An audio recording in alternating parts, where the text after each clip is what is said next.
Hello there, ladies and gentlemen, what's going on? I'm Bryn, I'm the Game Survivor. Welcome to Elite Dangerous. To be precise, the multiplayer module of Elite Dangerous. I purchased the standard beta about 2 weeks ago, and I've been finally able to access the multiplayer since about 24 hours ago, and it's an absolute blast. If you don't know what Elite Dangerous is, it's the successor to the very popular Elite series of games, the last of which came out in 1995, Frontier Elite, 19 years ago, the year I was born, incidentally. So needless to say, this is my first Elite game, but I have played a lot of other space sims in the past. As you can see, I've got a new ship. I've been flying around, conquering the galaxy, and I thought I'd share my experiences in the game for the first few hours with you guys, so strap in and enjoy the video. So, being a veteran of the X series of space sim games, the first thing I wanted to do in Elite Dangerous was try out the trading mechanics, and they're very, very solid. I went on a few little trade runs, got myself some credits, and I discovered that it's not nearly as grindy as I thought it would be. It is difficult to make money, but as long as you're smart about it, you can make enough money to purchase some more high value and more lucrative trade items within about an hour. Now, there is a genuine sense of risk when you're trading.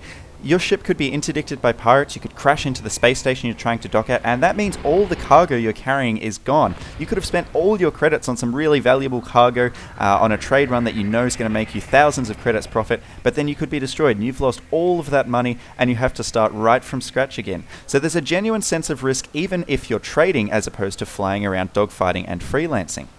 Now, perhaps one of the biggest and most obvious updates to hit the game with the release of the standard beta is the massive number of new systems that have hit the game. Where there used to be 7 systems that you could explore, there are now 55, which is absolutely incredible. I've played for probably 4 or 5 hours, and I've only managed to really have a good look at about 10. Now, that's because I've been trading and I know the trade routes in those 10 systems quite well, but even if I wanted to, it would take some time to properly explore all of those systems. So the scope of the game has expanded dramatically. Now, as you probably know, combat and dogfighting is a massive part of Elite Dangerous, and the combat mechanics in this game are just phenomenal. Unfortunately, I haven't had a chance to play many dogfights, and I haven't actually had a chance to fight against any other players, but even the AI dogfights that you sort of come across in the universe when you get interdicted by pirates, etc., or you just see them outside stations, are just phenomenal. It's so much fun, so satisfying taking down your enemy's shields and getting hits on their hull and seeing the little fires burst out on their hull. It's just so much fun. Yeah, one of the best parts of the game, in my opinion, is the dogfighting mechanic.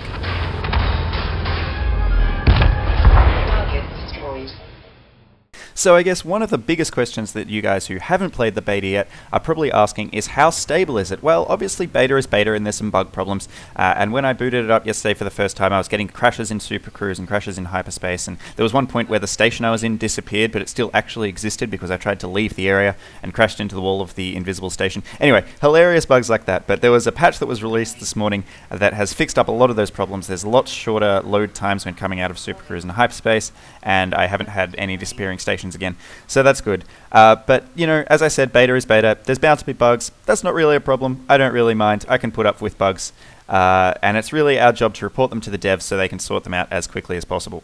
Now, I would be doing the game a major injustice if I didn't speak about its sound engine. It's one of the most immersive sound engines of any game. It's comparable to that of Battlefield 4. I know that's a completely different genre, but DICE have done an incredible job on their sound engine. Anyway, that's a different topic. This is the best sound engine I've ever seen in a space sim. From the sound that it makes when you click on a star on a map, to the sound that your ship makes when you throttle up, to the sound of lasers in space. Just incredible, incredible immersion generated by the sound engine. Hands down, best I've ever seen in a space sim.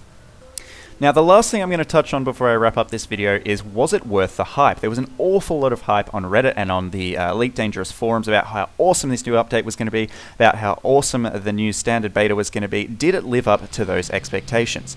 Absolutely it did. Elite Dangerous is one of the most phenomenal and enjoyable games I've played in a very, very long time. It's incredibly immersive, and it's still in beta. There's a whole ton of new features that are yet to be added to the game. The entire Milky Way is going to be explorable. That's 400 billion stars, I believe, is the quoted number, and we've only got 55 so far.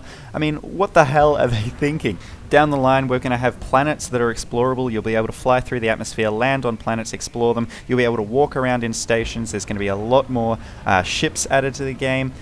there's just a ton of new features that are yet to be added, and the game already plays like a proper full release title. Even if it wasn't in beta, this would be a good game and I would be happy to pay money for it, even with the bugs that it has. Right now, Elite Dangerous is in a better position stability-wise than X Rebirth was at launch. This is the game X Rebirth should have been. I was so disappointed when that game came out in a horrible, buggy state that it came out in.